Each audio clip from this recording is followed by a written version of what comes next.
This is CGTN, China Global Television Network.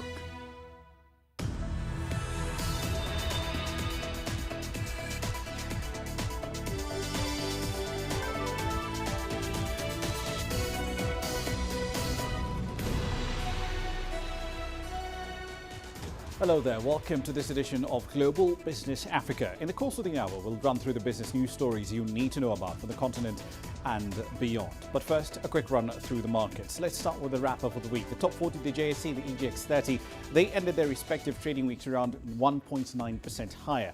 The Nigerian All-Share Index, however, was about 0.7% lower. Nonetheless, Zenith and GT Bank did push the NGX higher today. Both bank stocks are closing around 3.9% higher. Kenyan equities have been in free fall really since September. The NSE 20 actually crashed past an 8-month low early in the week. The index is still under 1,900 points. And Safaricom's 2.3% rise today, plus Stanbic and Standard Chartered closing about 6% and 2.4% higher. That helped to push the index a little bit higher despite thin trading volumes. On a year-to-date basis, in fact, NSE 20 is down by about 1.6%. Headline inflation in the US rose at the fastest pace in around 40 years. 6.8% was the print for the month of November. Here's what's coming up tonight. Zimbabwe's Victoria Falls market is poised to grow into one of the larger bourses in Southern Africa. Zambia's international bondholders issue their demands before a debt relief deal is on offer. And rising oil prices are frustrating economic recovery plans in Japan.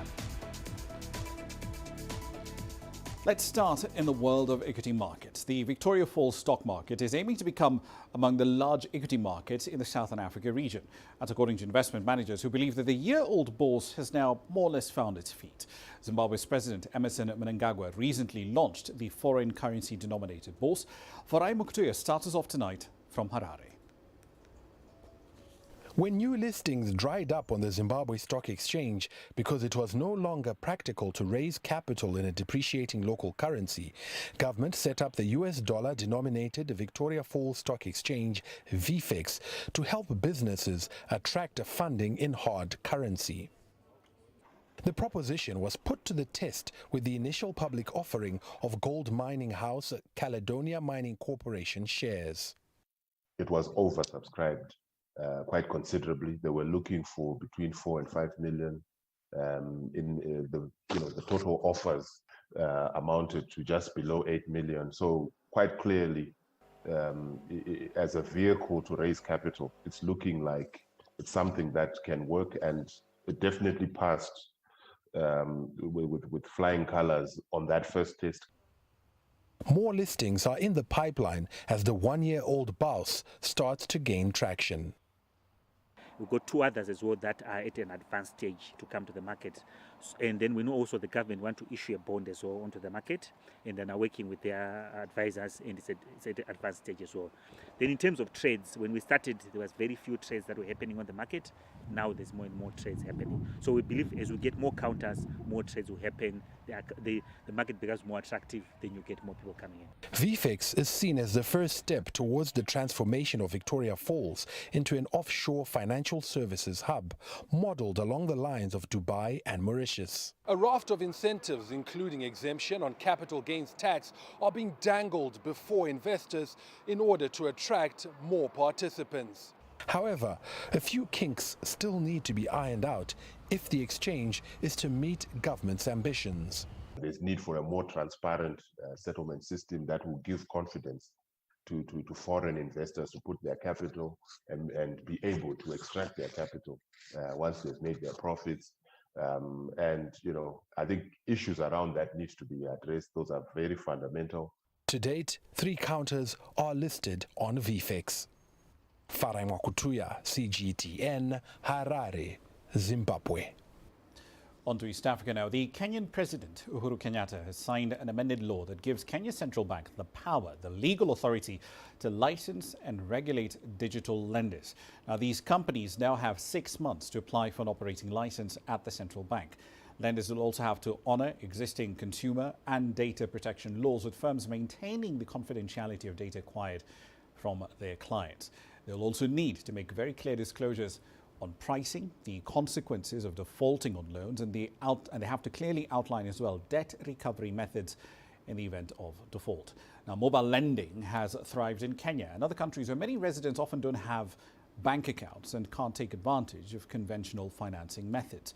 That said, some of these services have been accused of abusing their markets with predatory interest rates, with annualized figures often in triple digits.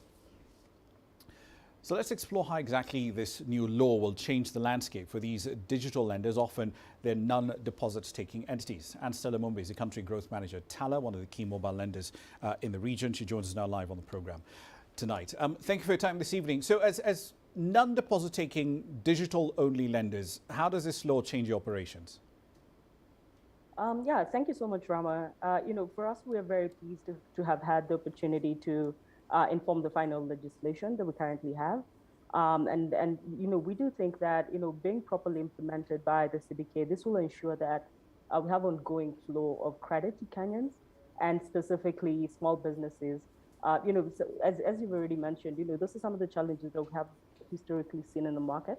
And we do believe that, this bill comes in, or rather this law comes in at a great time as we pursue a shared goal of, advancing, safe financial opportunities for Kenyans and also cementing Kenya's global leadership in the financial inclusion and innovation sector. But what does quality regulation, though, look like from your perspective? Because, I mean, you've been operating essentially in this legal grey area since around 2014. But now that the central bank is in town, what does better regulation look like for you? Yeah, no, so that's a really good question. And, those are some of the things that, under the purview of the Digital Lenders Association, we had started to really think about keenly. Right now, what this amendment will mean is, for the industry, there'll be a licensure requirement, as you already mentioned, under the purview of the CBK. For Tala specifically, we don't anticipate, any big effects to operations. Since we have been already exposing responsible lending practices as a market leader, and this is what this bill actually comes in to set up very specific parameters of operation for an industry that has grown tremendously over the last 7 years to having over 300 digital lenders in the market. So the amendment does give the central bank the power to set minimum liquidity, minimum capital levels for anyone who's getting into this space. Do you have any estimates on what those numbers might be at that moment? And specifically with regard to Tala, might that compel you to reallocate capital from your recent raise in October, or might you come back to the market and say, we might need more capital? Yeah, so actually a point of clarification there is that, on the contrary, one of the most important elements of this bill in how it's become final law is that it recognizes the distinct nature of digital lenders, and as such does not treat the sector as would traditional deposit-taking institutions. So what I mean by that is there are actually no capital requirements. However, there will be pricing parameters that will be set by the CBK. How will those pricing parameters work exactly?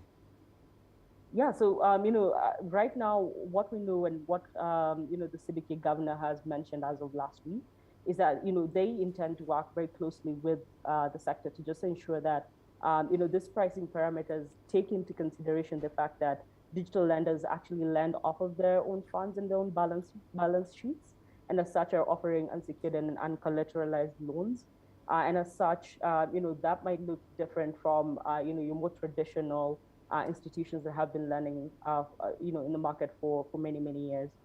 So as such, he did mention that, we don't expect to see any strict pricing caps, since, historically we had seen challenges back, about 2016 around, introducing interest caps and how, it ended up leading to, lack of access to credit for the people who needed it the most.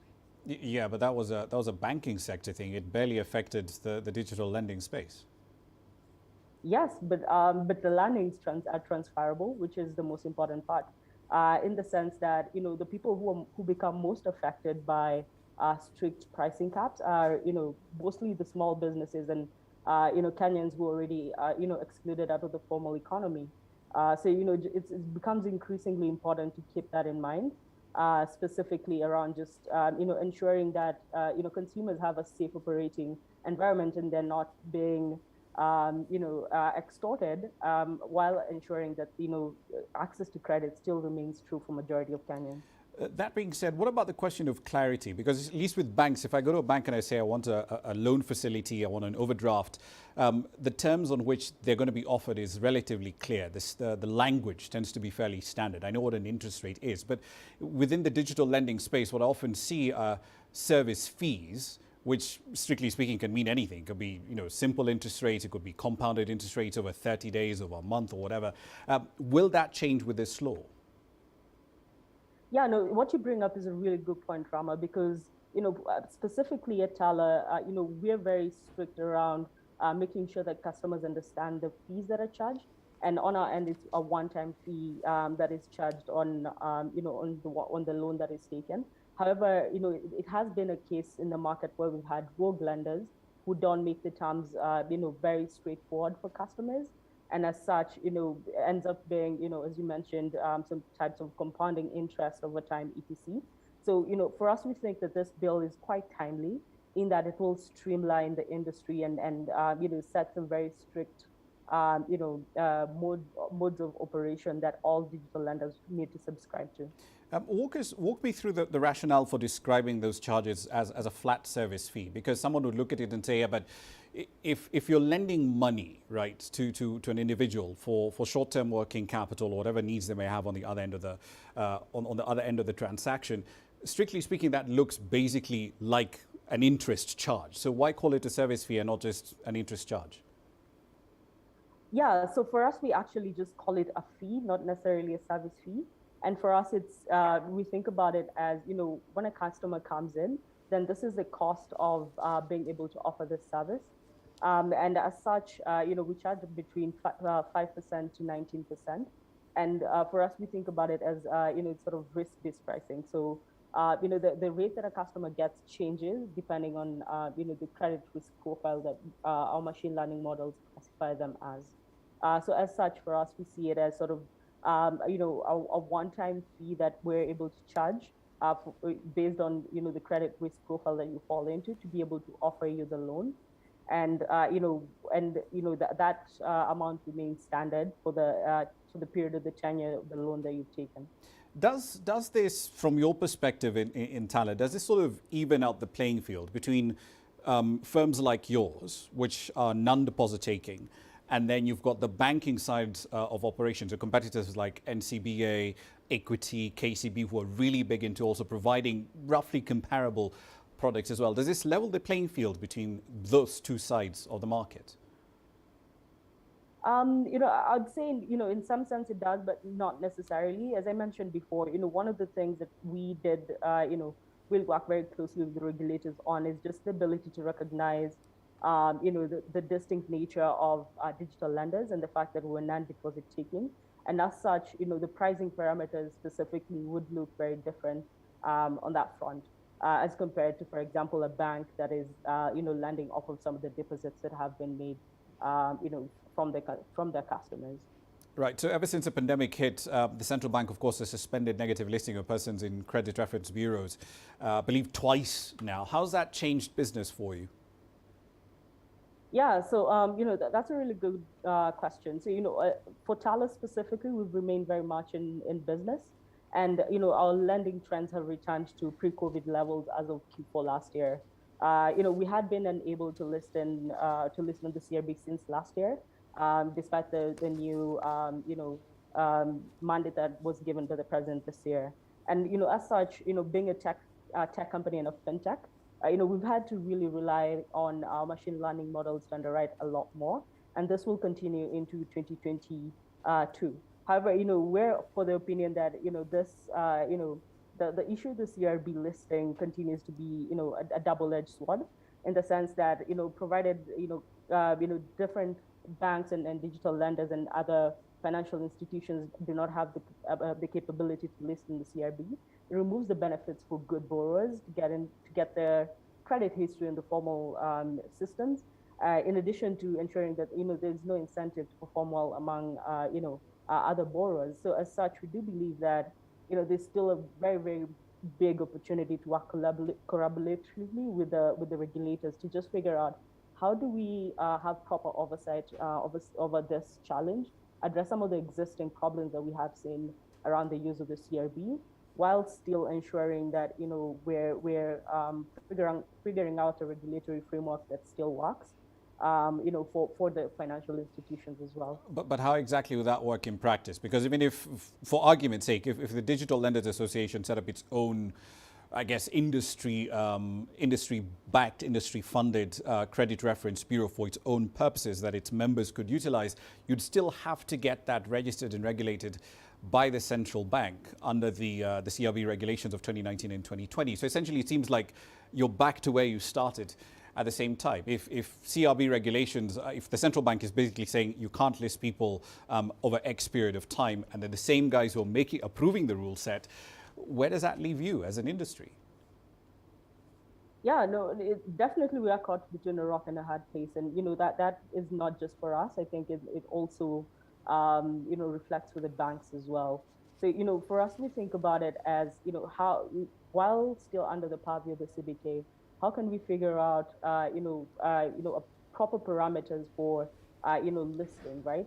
That are informed by market conditions, the realities of the market, while also ensuring a safe operating environment for consumers.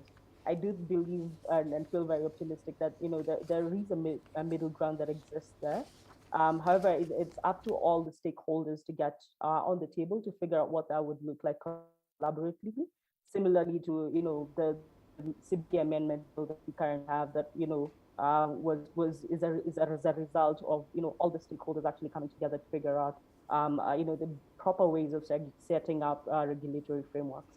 All right, let's see how this plays out. 6 months to get all the paperwork in order. And Stella Mumbi, the country growth manager for Kenya at Tala. Now, we're still in the East African economy. Kenya's finance ministry has put off plans by the Kenya National Highways Authority to float a $1.3 billion infrastructure bond, citing the country's distressing levels of public debt. Now, according to the Treasury Chief Administrative Secretary, Nelson Geshuhe, the decision has been arrived at following many red flags raised by the International Monetary Fund about Kenya's fast-growing public debt load. Following a warning by the fund about the sustainability of Kenya's debt, which is now fast approaching $71 billion, the ministry said it simply cannot allow the roads agency to issue that bond. Kenya currently is in the middle of a 3.5-year IMF program, which is focused on reducing the country's debt levels as one of the key performance targets. Data from the central bank shows that the Treasury has floated at least 3 different infrastructure bonds since the start of the year. Up north, Egypt has forecast that its foreign direct investments may rise nearly tenfold by 2025. The North African state is the continent's topmost investment destination, but it recorded a drop in inflows to $5.2 billion from $8.6 billion a year before due to the COVID-19 pandemic. As Yasser Kim now reports, however, the IMF and the European Bank for Reconstruction and Development do believe Egypt's economy can rebound quickly from this pandemic-induced downturn. The IMF and the World Bank expect Egypt's foreign direct investments to rise from $5.2 billion in 2020 to nearly $50 billion by 2025, while foreign direct investments will account to 3% of GDP, up from 1.7% in the same period. Successful economic reforms, wise financial policies, well-trained labor force, and a strong, diverse industrial base have been attributed by the World Bank as driving elements for this optimistic outlook. In addition, the central bank's move to protect industries, especially from the negative impact of the coronavirus pandemic, has created investor confidence in the market. The central bank in the last 5 years introduced many initiatives to the industrial sector and the economy as a whole. It included suspending debt on many companies and clients who have defaulted, and this gave a huge boost for investments in Egypt. The stability in interest rates and exchange rates in the last 5 years has also been a strong pillar for the Egyptian economy. One of the fastest growing sectors attracting foreign investments were the IT and fintech fields. The Egyptian market is a very big market, and it has a big population. There is high penetration of smartphones in the Egyptian market. The use of apps has picked up dramatically, and accordingly the Egyptian market is one of the main 3 2 to 3 markets in emerging and frontier markets that anyone in this in the industry of fintech or financial technology would be more than happy to be on the ground here.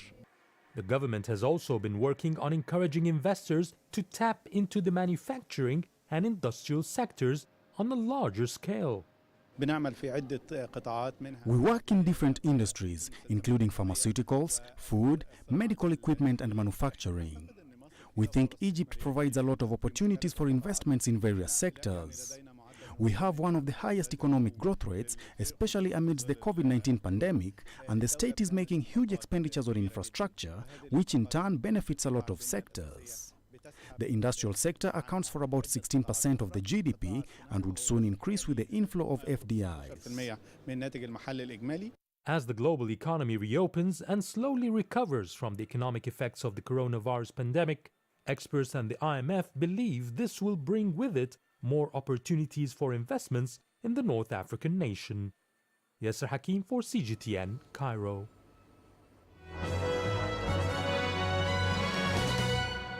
All right, then a quick run through some company headlines. Let's start in East Africa.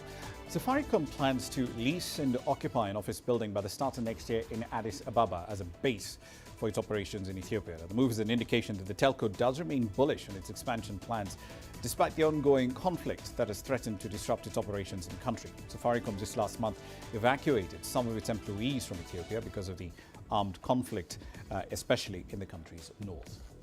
Anglo-American Platinum has approved a project to extend the life of its Mototolo platinum mine by 30 years. The company said its board had approved the $244 million project, which leverages the existing infrastructure in that mine to extend into the adjacent and down-dip Debrochen resource. Now, this is expected to help to maintain the operation's production at around 250,000 platinum group metal ounces a year. Execution should start in the first quarter of 2022. The banking group UBS is retreating from its South African investment banking operations after laying off most of its deal makers in the country. Around 8 bankers have left the firm's office, which also covers some of sub-Saharan Africa. The bank now plans to cover its key corporate clients in the region out of London as it follows a conservative approach and steps into cost-cutting mode. UBS plans to keep some capabilities in the country, including research and a few trading functions. And Italy's antitrust watchdog has fined Amazon $1.3 billion for alleged abuse of market dominance in one of the biggest penalties imposed on the American tech giant in Europe. Italy alleges that Amazon had leveraged its dominant position in the Italian market for intermediation services and marketplaces to favor the adoption of its own logistics service Fulfillment by Amazon, or FBA. By sellers who are active on Amazon.it. Now, Amazon says it strongly disagrees with the Italian regulator's decision and it will appeal. That's a run through your headlines.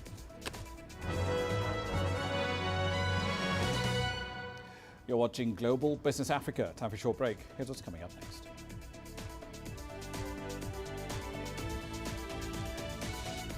Zambia's international bondholders issue their demands before they agree to a debt relief deal. And Ethiopia set out to roll out 5G services. The details coming up shortly. The world economy as we know it is about to change. Global business reports highlight emerging markets, developing countries, and dynamic sectors worldwide. We feature top analysts and newsmakers to provide perspectives on every facet of business. From an on-the-ground perspective, we provide you with balanced and objective assessments. Fast, sharp, and insightful. Global Business, only on CGTN.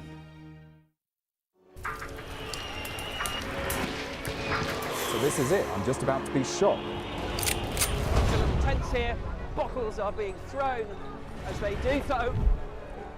There are about 3 critical bridges here in Malawi. That's one of them. We're going to cross that bridge. As you can see behind me, police forces who are replying with gas. Gas just came in. Tear gas. So it's all begun now. Divisions leading the charge into West Mosul have brought us here. Just got to be careful here with some gunshots. This is where most of the fighting has been concentrated. This is the front line now after 9 days of fighting. We're about 2 to 3 kilometers from the front clear line. View of this front line position.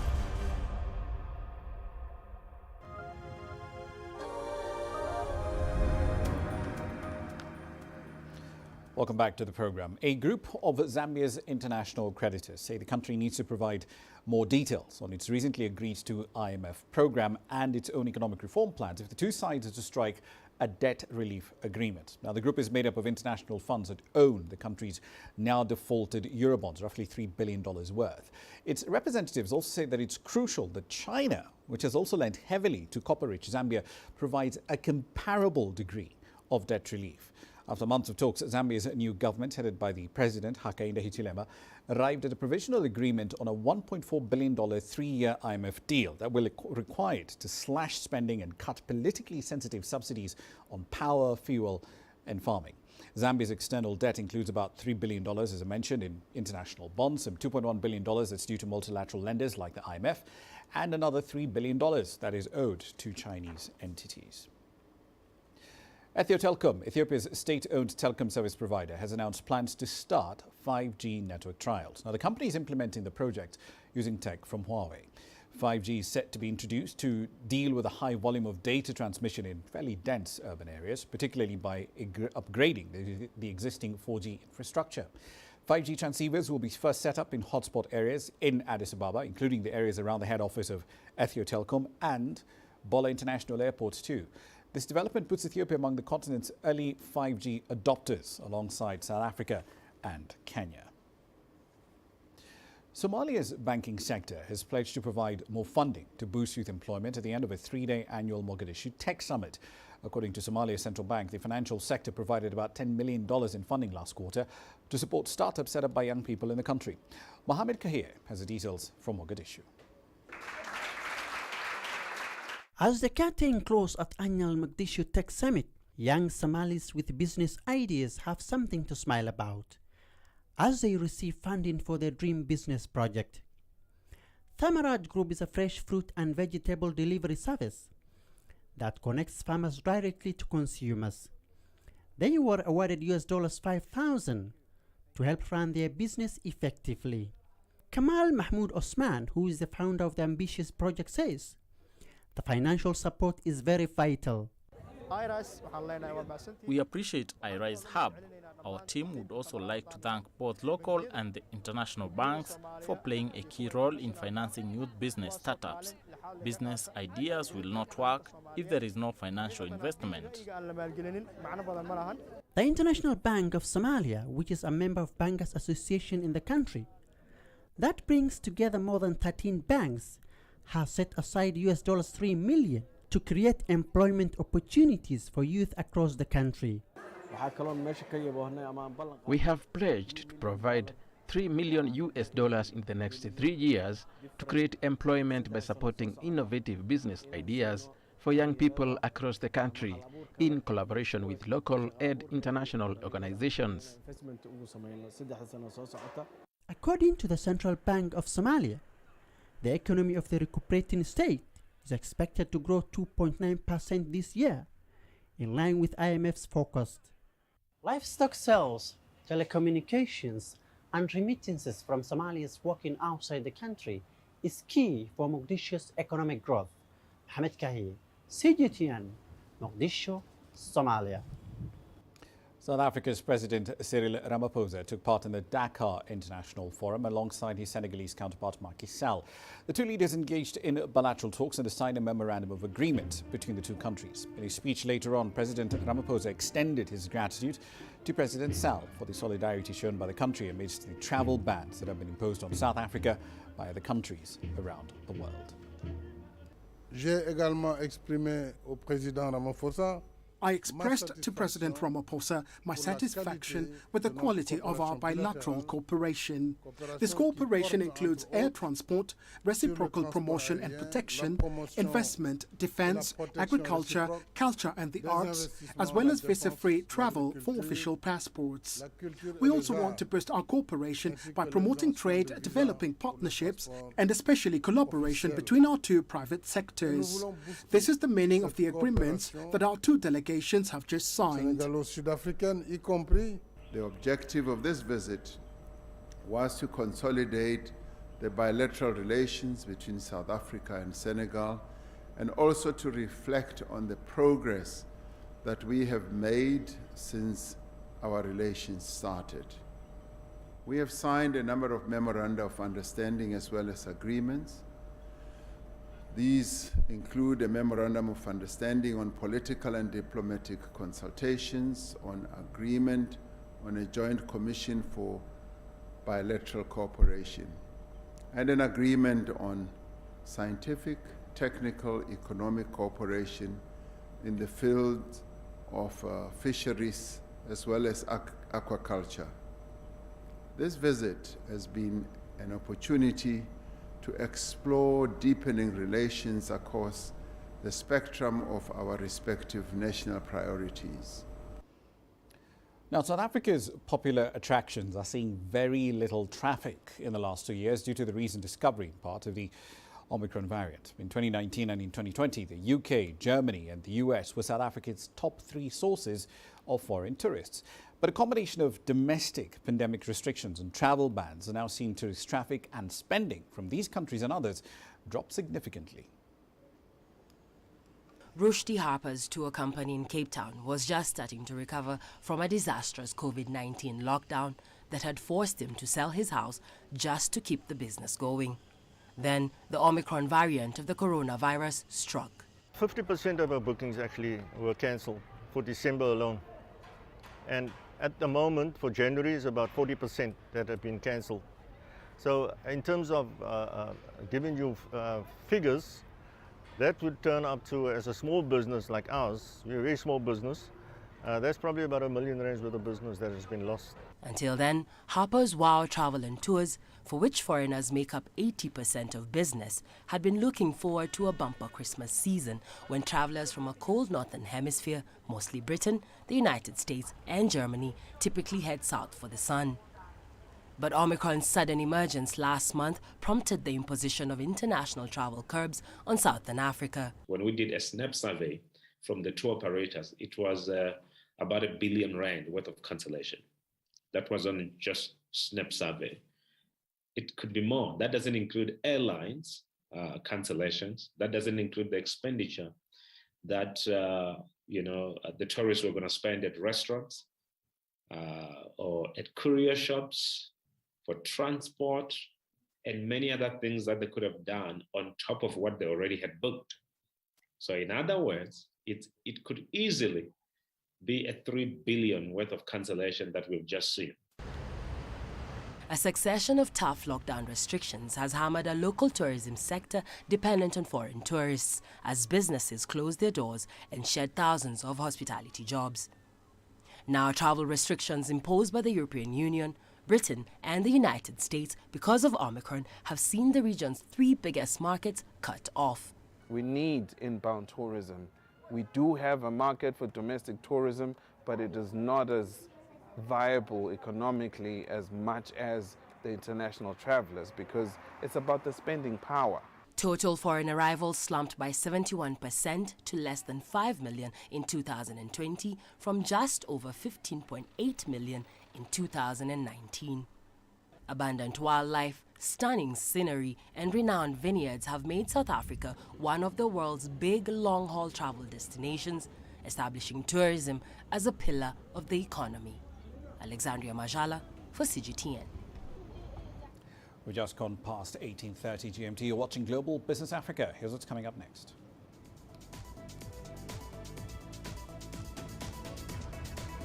We'll explore how rising oil prices are frustrating economic recovery plans in Japan. And new laws are offering hope to workers in the gig economy in Europe. Change is on the horizon. Through the shifting of time, Africa's emerging tech landscape is creating new channels. There's a hunger for local African content globally. Shaped by innovation, carved out by a new generation of digital entrepreneurs, sculpted by a mobile revolution, trickling down to the most remote corners of the continent. TechSpot is seeking out the new concepts in technology, disrupting Africa's traditional sectors.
business in Africa is at a crossroads.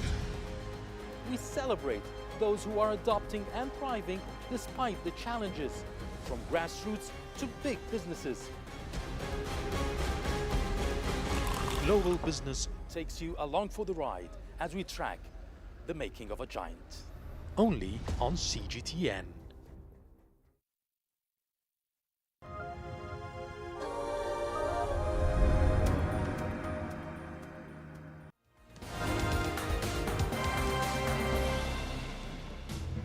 Welcome back to the program. Let's run through some of the stories making your headlines at this hour. Starting in South Africa, health officials over there have announced plans to roll out vaccine booster shots. This comes as daily infections of COVID are approaching an all-time high.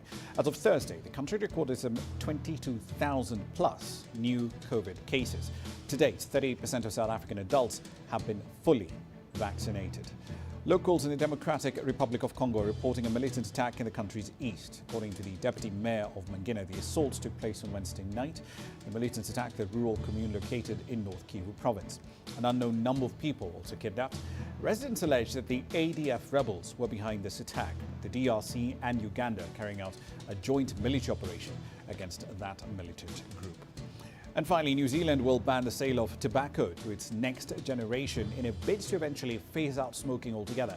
Anyone born after the year 2008 will not be able to buy cigarettes or tobacco products of any kind in their lifetime, under a law expected to be enacted in 2022. Now, the move is part of a sweeping crackdown on smoking announced by New Zealand's Health Ministry. Those are your headlines at this hour.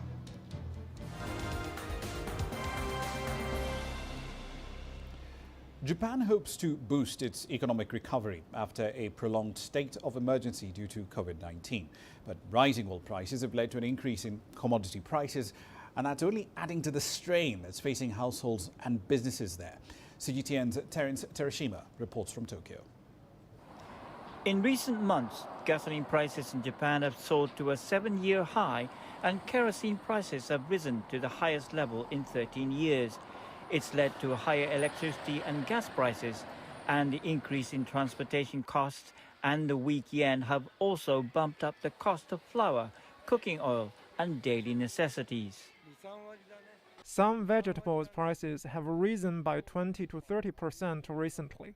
I can only watch how things develop. Gasoline prices fell on speculations of surge in the newly discovered Omicron COVID variant worldwide. But price hikes are already in motion, and some experts expect oil prices to recover to $70 a barrel. Analysts in Japan say if oil prices return to that level, Japanese households will see around $250 in extra cost a year. Rising commodity prices are also hitting elderly households. Living on a limited pension, the older generations, especially those living alone, have to improvise. To save household costs, I started to buy takeout lunches. If you think about buying all the groceries and seasonings, it's a waste to see some ingredients unused. I can save on cost from washing the dishes as well. I feel buying ready-made meals is more cost-effective. Many farms producing flowers or vegetables using greenhouses like these worried that rising fuel costs could affect their production severely. The heating cost has been rising steadily, especially in the winter months. Kohei Ide owns an 8,000 square meter farm, mainly producing various kinds of tomatoes. He said rising fuel costs are not only affecting him directly, but are also driving up material costs. It is not an exact figure, but I think the heating costs have risen by about 20%. But we are also seeing a rise in material and compost costs. Farms like us use plastic for the greenhouse, and that cost also rose considerably. Japan has just begun easing COVID restrictions and is looking to get the economy back on track. But Ide fears another possible state of emergency and restrictions on food establishments will reduce demand for food products, further damaging businesses. Terence Terashima, CGTN, Tokyo. Millions of so-called gig workers who are paid per individual task completed could see a major improvement to the working conditions under new EU laws. An estimated 6% of workers in the European Union currently are working this way. Many of them say they're essentially completely unprotected. It's likely to be one of the biggest shake-ups of a largely unregulated industry, and it comes with an annual price tag of around $5 billion. Ryan Thompson has the details from Brussels. Below the offices of top EU officials, these gig economy workers are calling for reform.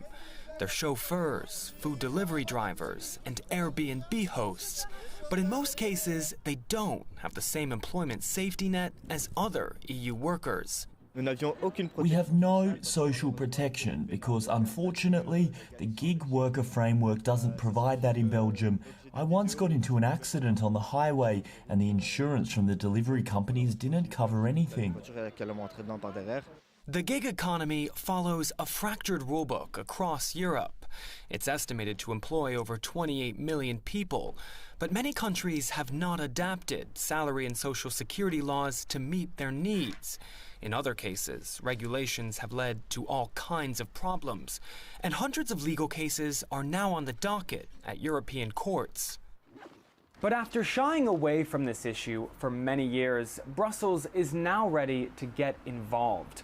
A new effort from the European Commission aims to regulate and boost the social economy, with common rules for workers to be drawn up by 2023. On top of that, the bloc is aiming to help companies involved to scale up.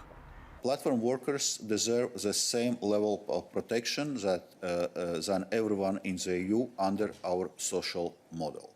Workers would be guaranteed the minimum wage, plus access to sick pay, holidays, and other employment rights.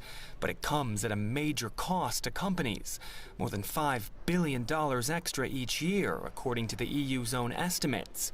Many in European government are happy to see some action, but are wary that companies like Uber and Deliveroo could eventually influence the final policy.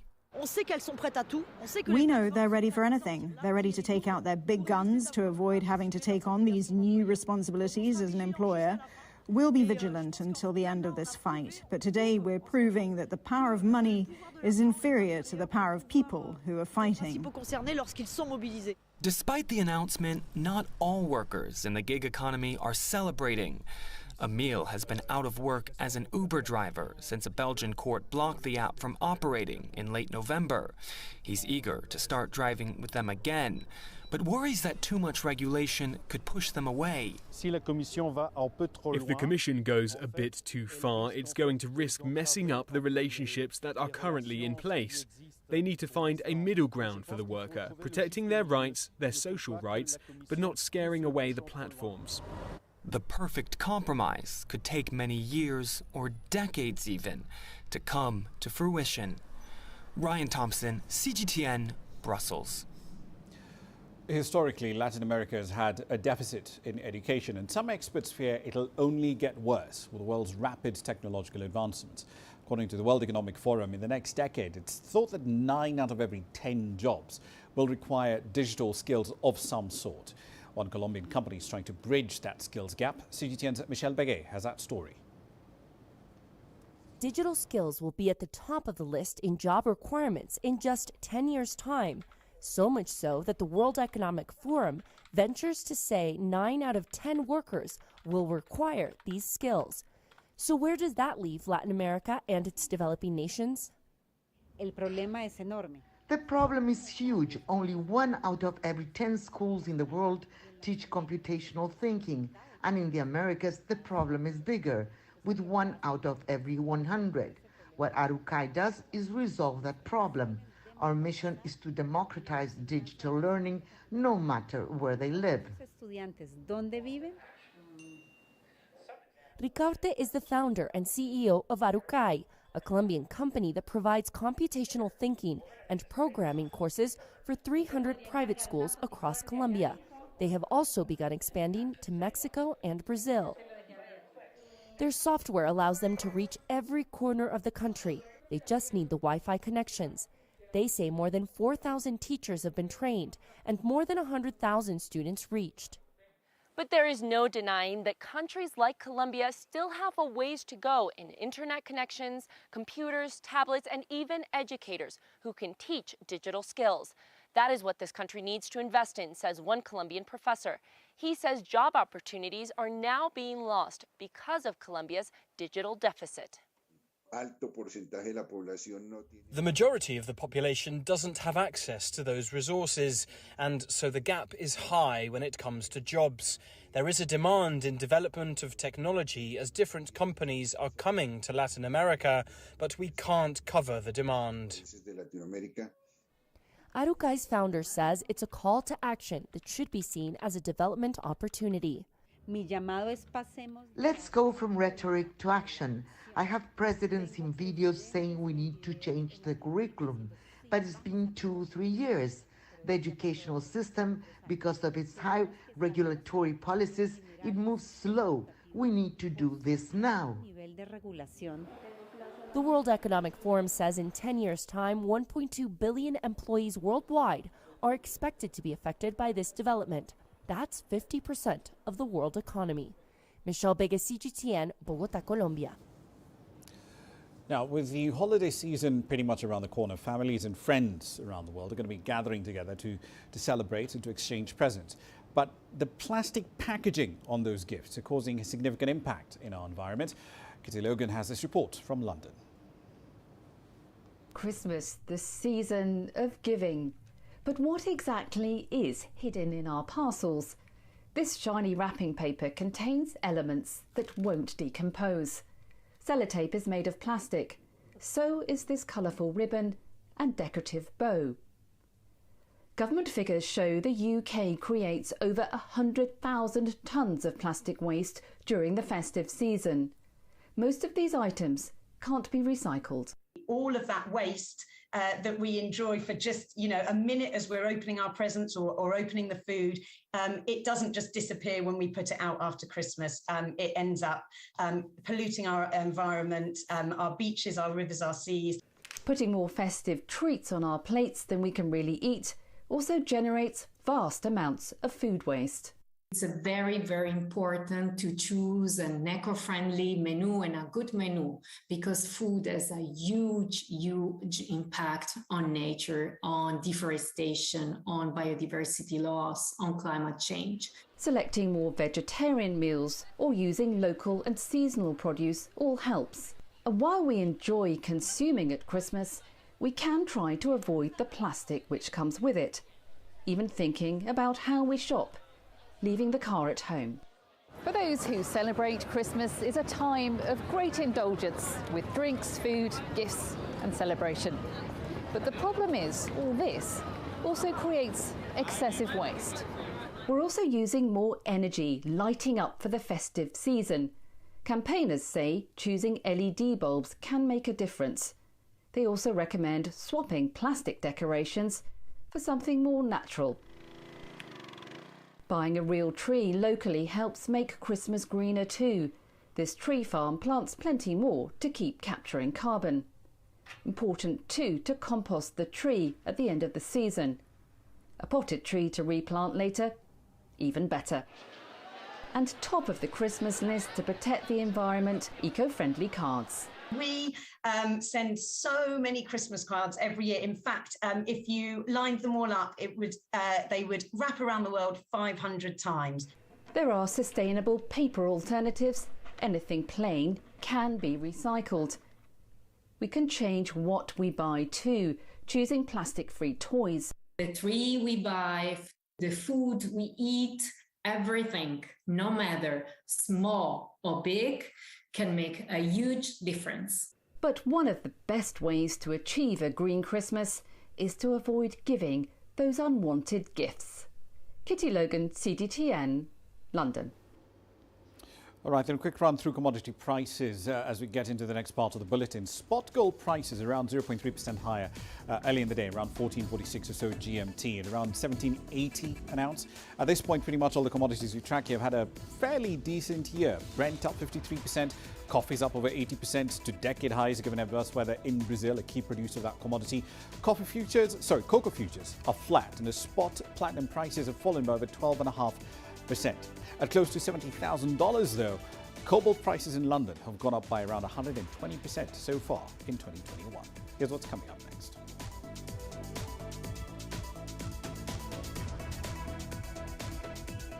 When we return, we'll tell you how plastic recycling has transformed the village of Minyat Harun in Egypt.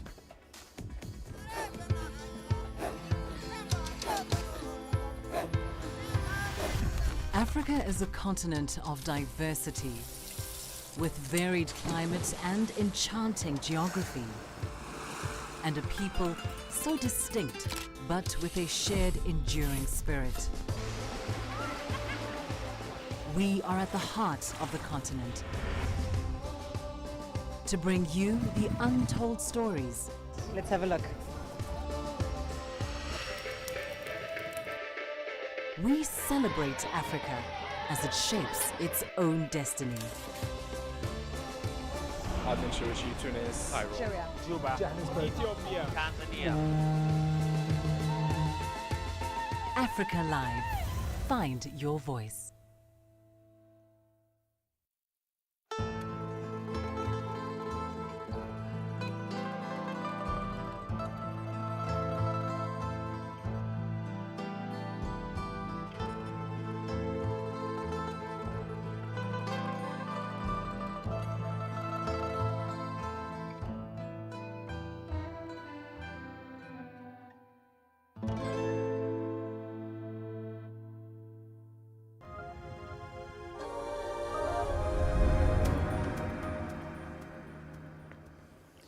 Welcome back. Now, north of the Egyptian capital lies a village called Minyat Harun.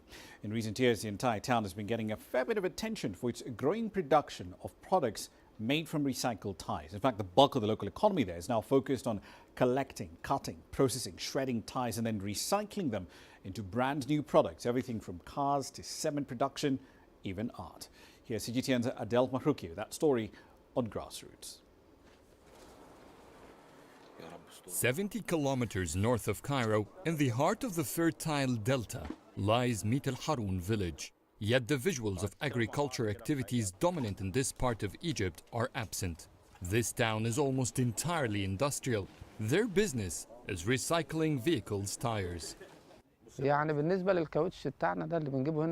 recycle using safe and eco-friendly ways. The tires are cut and crushed without using furnaces, and therefore no fumes pollute the air. That's how we work. I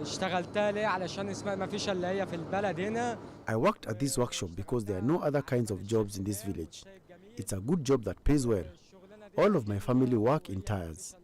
No matter what you study in the university, you'll end up in this business. Before the concept of sustainability and recycling became a global trend, for 3 generations this village has been developing techniques to recycle tires. At first, shoes were made, and the rest of the tires were thrown away. As technology developed, Mit Harun now recycles 100% of the tires, creating a huge industrial job market.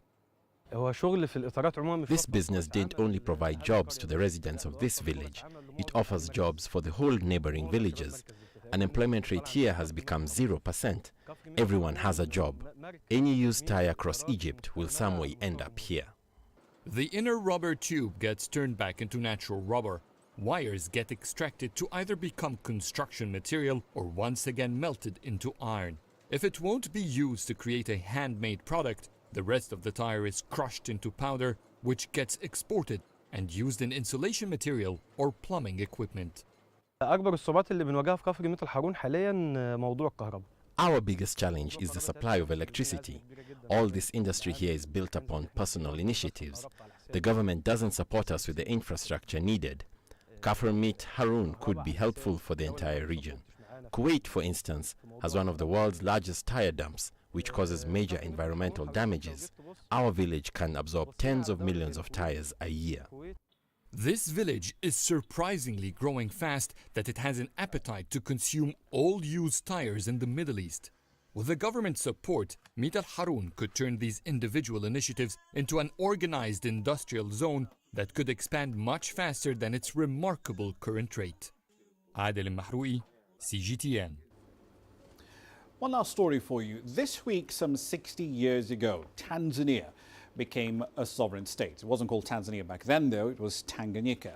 But that event, the becoming of an independent state, that was a main theme at the 14th edition of the Swahili Fashion Week in the country's commercial capital of Dar es Salaam. The three-day event brought together fashion and accessory designers from East, Central Africa and beyond. CGTN's Daniel Kijo has all the action from the runway. For the last 14 of Tanzania's 60 years of independence, the Swahili Fashion Week has strived to be the center of African fashion. This year, 92 designers from Swahili-speaking countries and beyond are showcasing their talent. Organizers argue the COVID-19 pandemic has allowed the event to become the largest fashion show in Africa. There are virtual events, but with a limited number of designers, showcases in other countries from 5 days to 2 days. So that's why this gave us an opportunity to become the biggest because of COVID, because we did not have lockdown. At this event, 64 local designers, 10 emerging designers and 18 foreign ones are showcasing and marketing their work. Many of them believe the event is critical for their growth as designers. It's really good and important for designers to have an opportunity to showcase their work in a professional setting, because then they get to hone and fine-tune their work and to sort of step back and see it outside of themselves. Top designers in different categories are also being awarded for their work. Organizers hope the recognition will help advance their careers and help translate their art into incomes. Designers from the US, Oman, Spain and Italy are joining designers from East and Central Africa in showcasing their work for an international audience. Those in attendance at the event say they see the show's impact. Colors, how you mix in special designers, they don't don't fear to experiment with combinations of colors, we don't follow like strictly rules of fashion industry. This show opens up the world for models and designers because it's the big show that's watched all over Africa. It becomes easier. If you have something nice, it's the place to sell it. It's a show that really helps even those who are starting off today.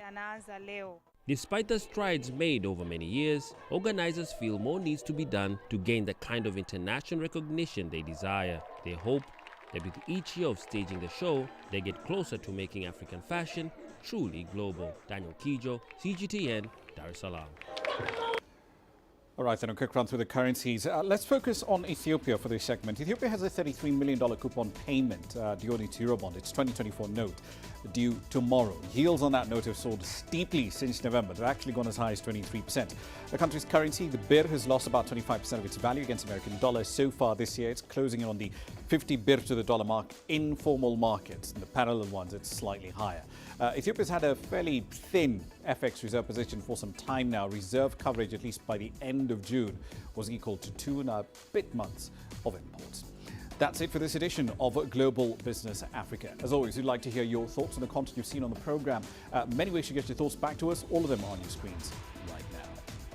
I'm Ramah Nyang in the Kenyan capital, Nairobi. Thank you for your company in the last hour. The World Today is up next from Washington, D.C.